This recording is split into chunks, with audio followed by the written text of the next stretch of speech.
Have you ever felt that sudden, sharp pang of guilt when you accidentally leave a light on in an empty room? Oh, yeah, constantly. Or like you're standing in the grocery store aisle, right? You're Mhm. looking at an out-of-season avocado, and you just can't stop thinking about the thousands of gallons of jet fuel burned just to fly it into your cart. Right. It's this incredibly specific, incredibly pervasive modern anxiety. We've somehow internalized this massive burden for the entire fate of the planetary climate, Yeah, and we just filter it all down to our really mundane daily errands. exactly. And, well, according to our source text today, that guilt is entirely misplaced. Completely misplaced. Not only is it misplaced, but it was actually intentionally engineered by the very institutions causing the crisis. Which is just wild to think about. It really is.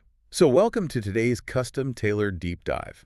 Our mission today is to radically shift how you understand your own role in the climate crisis by looking at a highly provocative book. It's called Climate Change is Class War: Building Socialism on a Warming Planet by Matthew T. Huber. Yeah, the author basically takes the conventional wisdom of the mainstream environmental movement, turns it completely upside down, and asks us to look at the actual machinery operating behind the curtain. Now, because this text is deeply rooted in Marxist theory, I want to clarify something right up front. It throws some really heavy punches at both left-wing and right-wing political Oh, it approaches. spares no one. Right. So to be completely clear to you, the listener, our goal today is not to take a political side or tell you what to believe. We are simply stepping into the author's shoes to impartially unpack these concepts. Yeah, we just want to look at the crisis through this specific, highly provocative lens so you can fully grasp the material and, make up your own mind. Exactly. We are essentially stress testing our assumptions about who holds power and who holds responsibility. So let's unpack this. Huber starts by attacking something most of us accept as an absolute, unshakable truth, which is the carbon footprint. Right, the holy grail of modern environmentalism. Right. Because conventional climate politics operates on the assumption that climate change is just the aggregate result of billions of individual consumer choices. Yeah, the prevailing narrative basically treats the atmosphere like a giant overflowing sink. And it suggests that every single particle of carbon can be traced back to an individual's behavior. Right. And we see this manifested in studies that try to quantify human existence into these really rigid carbon metrics. For example, the sources highlight this striking 2017 study that looked at the most effective individual actions a person could take against climate change. Oh, yeah. And the number one action, by a massive margin, was simply having one less child. Which the math they used to get there is just wild. They calculated that having one less child saves 58.6 tons of CO2 equivalent emissions per year. Right. To put that into perspective, living completely car-free only saves about 2.4 tons a year. It's a huge difference. Yeah. They used this full life cycle analysis, basically saying if you have a child, you are supposedly responsible for their lifetime emissions, and even a portion of the emissions of the children they eventually have. It just cascades down through the generations. Which really frames human life itself as an environmental hazard. Wow. Yeah, that's a dark way to look at it. Right. And Huber argues this hyper-focus on individual consumption naturally leads to what he calls a progressive class analysis. Like there's an Oxfam report in our notes claiming that the top 10% of rich consumers globally are responsible for 50% of emissions. Okay. That basically paints the affluent consumer, the person driving a massive SUV from their large suburban house, as the ultimate climate villain. Okay, I actually have to push back on Huber a bit here. Because, aren't we the ones driving the demand? How do you mean? Like, if I go out and buy a gas-guzzling car, I'm the one sending the market signal to the manufacturer to keep making them. I know believing the consumer has the ultimate power feels like trying to drain the ocean with a teaspoon, but surely if nobody bought the SUVs, they wouldn't build them, right? Well, that reaction actually stems from an economic theory called consumer sovereignty. Okay. It places the consumer as the ultimate kingmaker of the market. But Huber dismantles this by arguing that production fundamentally constrains consumption, Meaning what, exactly? meaning you can only choose to consume what is already profitable for someone else to produce. Ah, I see. So believing the consumer has the ultimate power is kind of like thinking the passengers on a train get to decide where the tracks are laid. That's a great way to put it. Like, we're just choosing which seat to sit in. If I have to drive to work because my city dismantled its public transit system decades ago, buying gas isn't a choice. It's just a structural requirement for my survival. Exactly. And that structural reality is completely ignored by the carbon footprint metric. But honestly, the origin of that metric is perhaps the most damning piece of evidence against it. Oh, this part is crazy. Right. The concept of a personal carbon footprint was not developed by environmental scientists or ecologists. It was popularized by the fossil fuel giant BP. BP. Yeah, between 2004 and 2006, they spent over $100 million a year on this massive media campaign to promote the idea of a personal carbon calculator. They spend $100 million just to ask us what our carbon footprint is. I mean, that is straight up psychological warfare. It was a highly calculated redirection. Mm. By funding a campaign that made everyday people measure the carbon output of their commutes and their groceries, BP successfully shifted the narrative of responsibility. Right away from themselves. Exactly. Away from the fossil fuel industry, the entities actually extracting, refining, and profiting from the carbon and placed it squarely onto the shoulders of everyday people. So if the core problem isn't our individual consumer choices, then where exactly is all this carbon actually coming from? Well, Huber says to answer that, we have to leave the supermarket. Yeah. We have to leave the realm of buying and selling entirely and enter what Karl Marx famously called the hidden abode of production. The hidden abode. I like that phrasing. Right, because society effectively hides industrial production from our daily lives. We interact with the sleek smartphone, the packaged food, or the poured concrete driveway. But the sprawling, smoke-belching factories are kept entirely out of sight. Right. We don't see the smoke. Exactly. But when we look at the raw data, the industrial sector consumes 54.8% of all global energy. Wow. And it's responsible for a staggering 32% of all greenhouse gas emissions when you combine their direct emissions with the indirect emissions from their massive electricity use. And the concentration of that pollution is just staggering. Huber highlights a study showing that just 100 companies are responsible for 71% of global emissions since 1988. Let that sink in. Yeah, we are talking about a fraction of the population. And to really illustrate how this hidden abode operates, the text zeroes in on the global cement industry. Cement alone accounts for roughly 7% of all global carbon emissions. 7%. Just from cement. Just cement. Part of that footprint comes from the incredible amount of fossil fuels required to heat the kilns, but a huge portion comes from the actual chemical process of making the cement itself. It's a process called calcination. Yeah, I want to break down that mechanism because it completely blew my mind.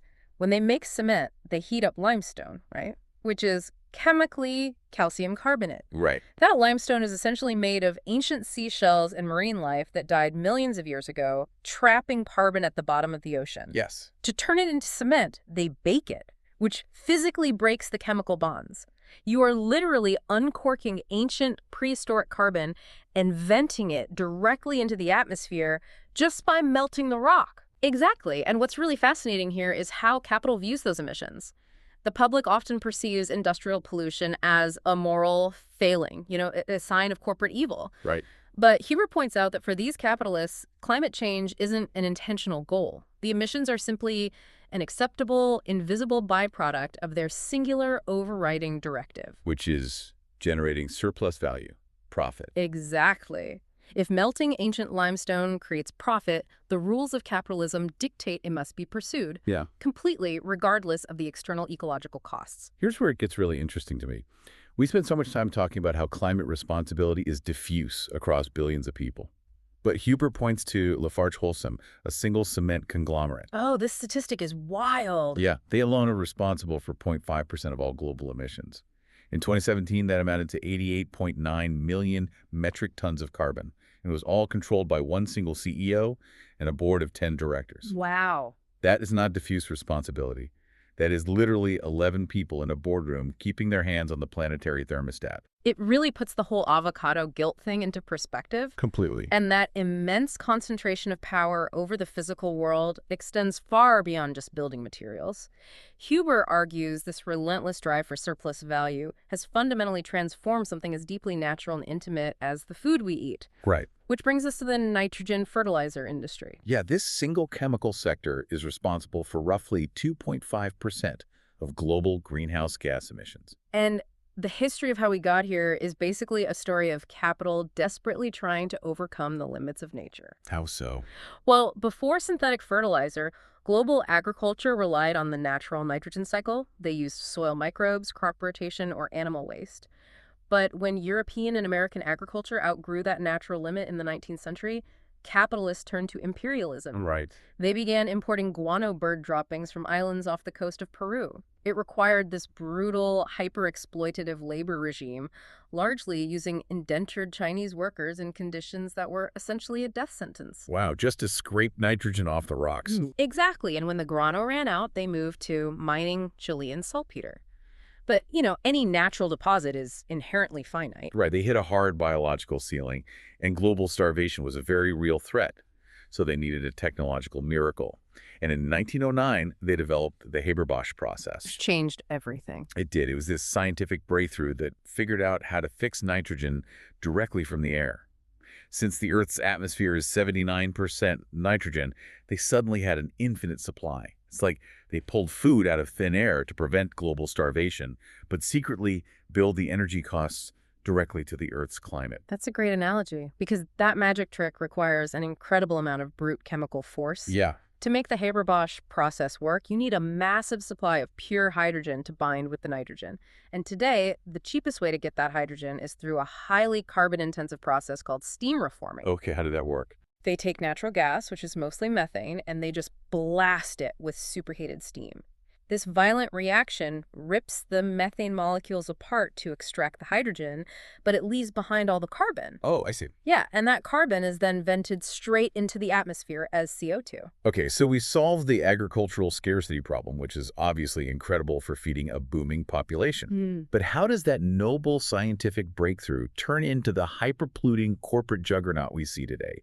Like, why are we dumping millions of tons of this synthetic fertilizer on our crops? Well, think about it from an employer's perspective, using Marx's concept of relative surplus value.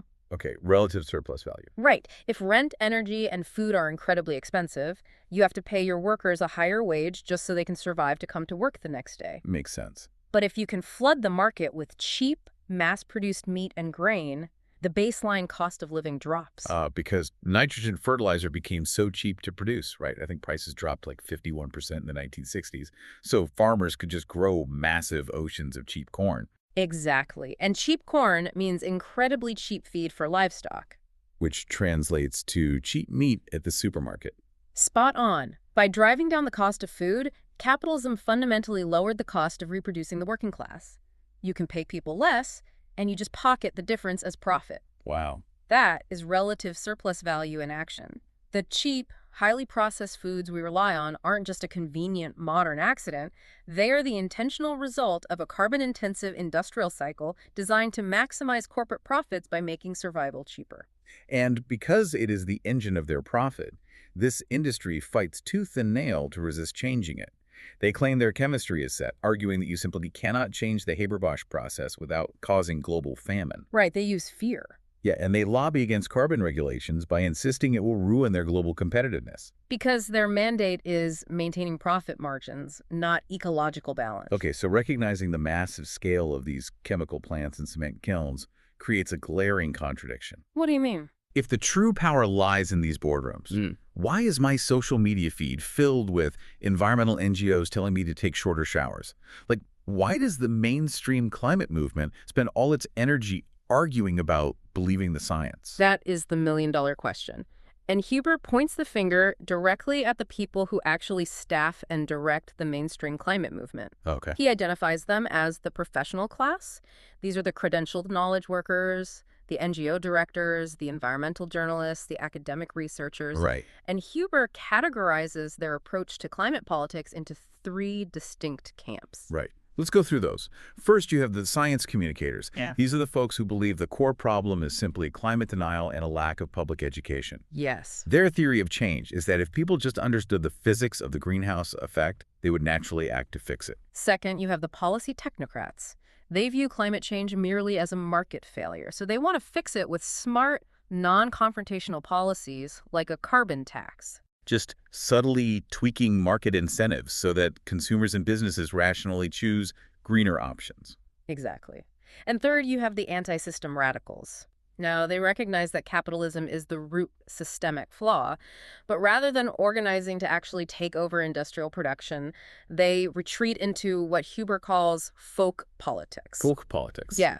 They advocate for local community gardens or degrowth, Yeah. essentially telling everyone to consume less, shrink their footprint, and just live smaller, localized lives. Okay, I am struggling to dismiss the science communicators entirely here, because isn't knowing the science the required first step? Sure. I mean, you can't fight a fire if you deny the fire exists, right? Yeah. If we don't have journalists and scientists clearly communicating the stakes, the public won't ever support climate action. Well, this raises an important question about the fundamental difference between knowledge and material power. Huber entirely agrees that the science is real and necessary. Okay, good. But he argues that the professional class suffers from a fatal misconception. They view politics as a rational academic debate to be won with better data. Ah, nice. But the fossil fuel industry isn't debating science in the marketplace of ideas. They are wielding brutal material economic power.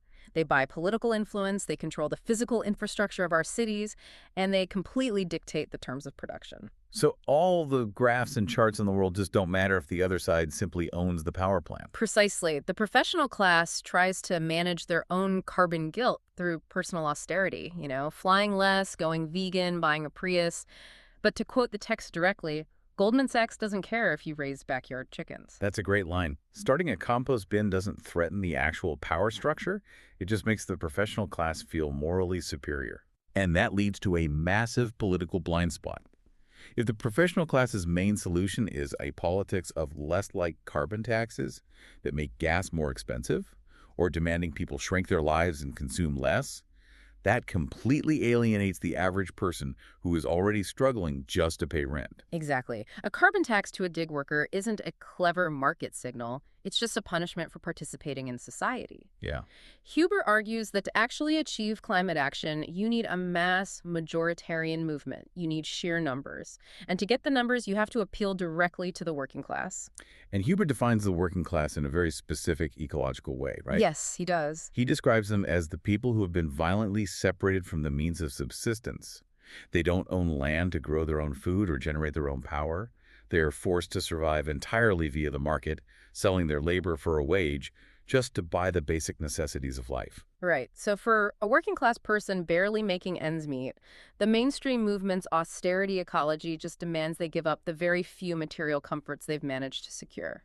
Yeah, that's not going to work. Huber insists it's doomed to fail. You cannot build a mass movement on deprivation.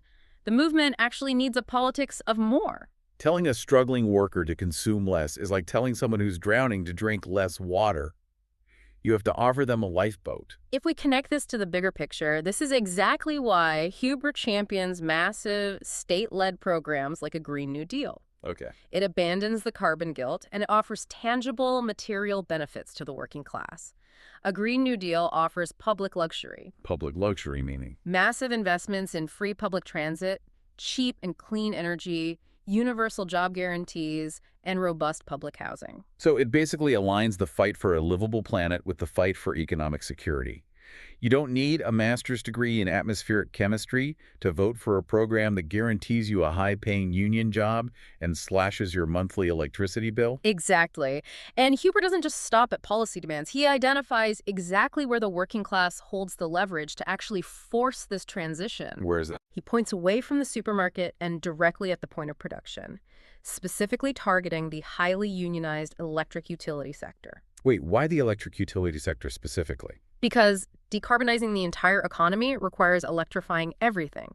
Cars, home heating, industrial manufacturing. That means the grid itself must be completely clean. Right. The workers in the electric utility sector literally have their hands on the switches of the entire economy. Think about it. If you strike at a coffee shop, you stop the flow of coffee. Okay, sure. But if utility workers engage in militant rank-and-file organizing and targeted strikes, they can stop the flow of power itself. Yeah. They can force the rapid structural decarbonization of the grid by halting the capitalist machine until demands are met. Wow. That is a systemic, structural lever that no amount of consumer boycotting could ever replicate. So what does this all mean? It means a total paradigm shift. We have to discard the individualized guilt that BP engineered to keep us distracted. We have to stop blaming our neighbors for their carbon footprint and instead build mass, species-level solidarity against the tiny minority of capitalists who actually control global production. The shift moves you from viewing yourself as a guilty consumer to recognizing yourself as part of a global class that must seize control of its own survival. Let's recap this incredible journey. We started by dismantling the BP-engineered myth of the carbon footprint and the absurd notion that consumers control the market. Right. We left the supermarket and ventured into the hidden abode of industrial giants, unpacking the staggering emissions of cement kilns and the nitrogen fertilizer plants keeping our food artificially cheap. We analyzed why the credentialed professional class has been running a well-meaning but totally alienating politics of less. And finally, we explored why saving the planet actually requires a working-class politics of more, backed by the devastating leverage of organized labor at the point of production. I want to leave you with a final thought to mull over, something that synthesizes all of these structural forces that we talked about today. Let's hear it. We saw how capital uses cheap fossil fuels to create cheap nature. Cheap synthetic fertilizer, cheap food, cheap energy, cheap goods. Right. This illusion of endless abundance is what keeps the cost of living low, wages depressed, and profits astronomically high. It is the absolute engine of the modern global economy. But as climate change accelerates, we are facing unprecedented multi-year droughts, extreme weather events, and total ecosystem collapse. Yeah, we're seeing it right now. Exactly. These ecological forces are about to make food, water, and basic survival permanently structurally expensive. The era of cheap nature is violently coming to an end. So if the entire capitalist system relies on the illusion of endless cheap nature to keep the workforce running and profits flowing, what happens to the global economy when nature finally hands us the true bill? Man, that is a terrifying and incredibly necessary question to sit with. So the next time you feel a pang of guilt about leaving a light switch on, just remember who actually owns the power plant. Thank you for joining us on this custom deep dive. Keep questioning the structures around you, and we'll see you next time.